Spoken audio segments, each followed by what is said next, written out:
Belajar dari pengalaman, apa yang sudah kita lakukan dan dianggap tidak benar, itu kita benahi. Secara kronologis, teman-teman sekalian, kami akan menyampaikan bahwa pada tanggal 20, ketika putusan Mahkamah Konstitusi dibacakan siang sampai sore hari, kami menyampaikan bahwa KPU akan melaksanakan putusan Mahkamah Konstitusi di malam harinya.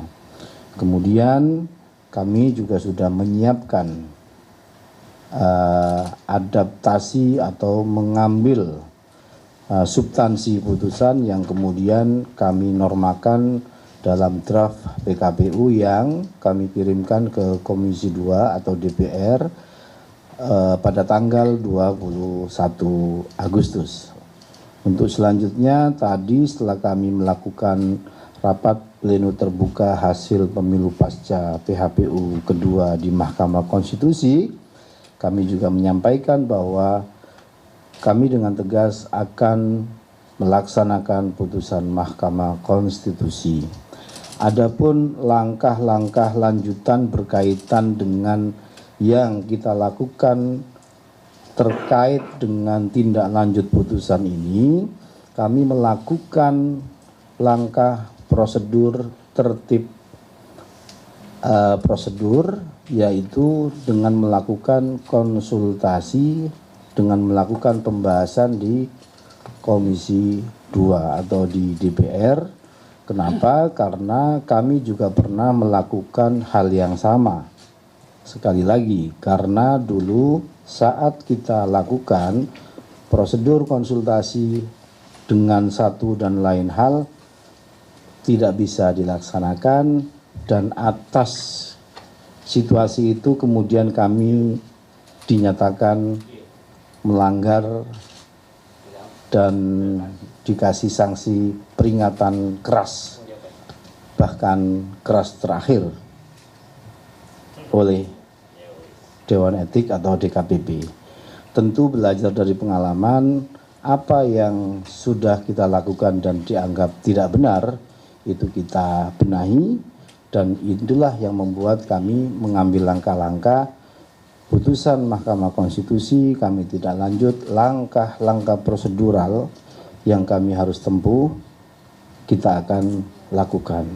Yang pasti, teman-teman sekalian, nanti pada tanggal 27 sampai 29 Agustus saat pendaftaran calon kepala daerah di seluruh daerah di Indonesia akan memedomani aturan-aturan atau PKPU yang juga di dalamnya sudah memasukkan materi-materi atau putusan Mahkamah Konstitusi terkait dengan yang diputuskan pada tanggal 20 Agustus kemarin.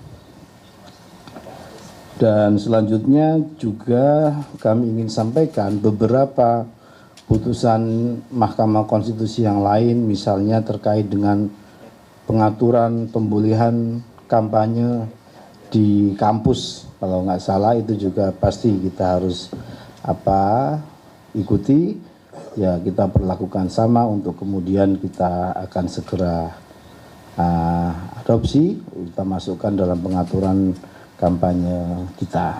Nah, lebih dari itu teman-teman sekalian, hari-hari ini atau 1-2 hari ini pasti kita akan melakukan langkah-langkah koordinasi komunikasi untuk menyegerakan pembahasan konsultasi dan seterusnya dengan Komisi 2 untuk segera, mumpung ada waktu sebelum waktu pendaftaran nanti tiba 27, semua pengaturan, semua PKPU sudah siap untuk kemudian diterapkan dalam proses penerimaan calon kepala daerah, pendaftaran calon kepala daerah di seluruh daerah di Indonesia.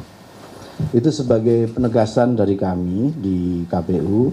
Semoga ini bisa difahami oleh semua pihak, dan tentu perkembangan terakhir malam tadi juga menjadi semakin penegas untuk kami bahwa memang proses-proses ini akan tetap kami lakukan untuk kemudian proses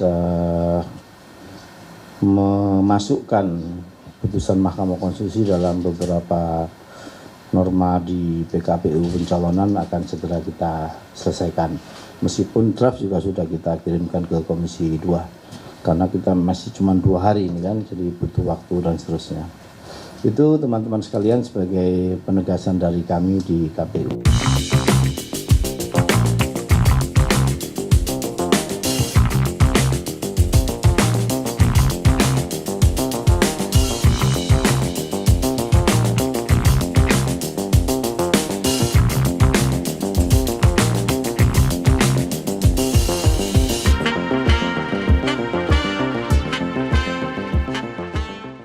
Junjung tinggi prinsip jurnalisme dalam setiap tayangan terbaiknya. Menghadirkan berita bernilai sebagai referensi. Gelar bicara yang tajam. Tidak, ini kan kebohongan, Dok. Mengupas fakta demi fakta dan mendorong pencarian solusi. Serta investigasi yang mengungkap kebenaran. Rosi, Satu Meja, The Forum, Sapa Indonesia Malam. Nilu, ikuti semuanya bersama Kompas TV.